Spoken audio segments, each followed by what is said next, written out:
Sa totoo lang, masarap talaga magbakasyon sa Baguio, lalo na pag holiday season. Oo, minsan crowded. Pero alam mo yun, Baguio will always have the charm na hindi nakakasawa.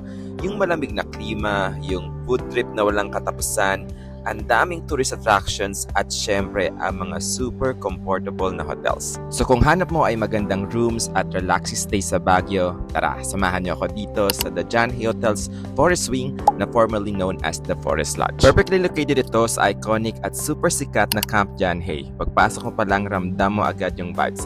Yap, nasa Baguio na talaga ako. Napapalibutan ito ng mga naglalakihang mga pine trees, fresh air all day, at katabi mismo ang Gardening Hotel na dating The Manor.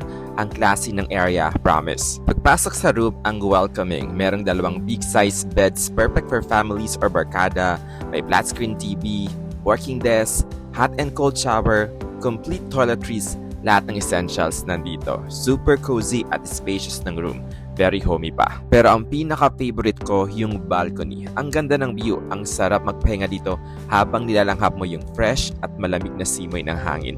Legit Baguio feeling talaga. Meron din silang restaurant for breakfast, lunch, and dinner. Kami nagba-pay breakfast kami sa Garden Wing. At grabe, sulit na sulit. Ang daming choices from Filipino breakfast staples to international selections, mapapa round 2, round 3 ka talaga. Plus, ang ganda ng garden nila. Pre-access ka dito pag nag-stay ka sa Forest Wing. Every December, punong-puno ng Christmas decors, sobrang Instagrammable at super festive.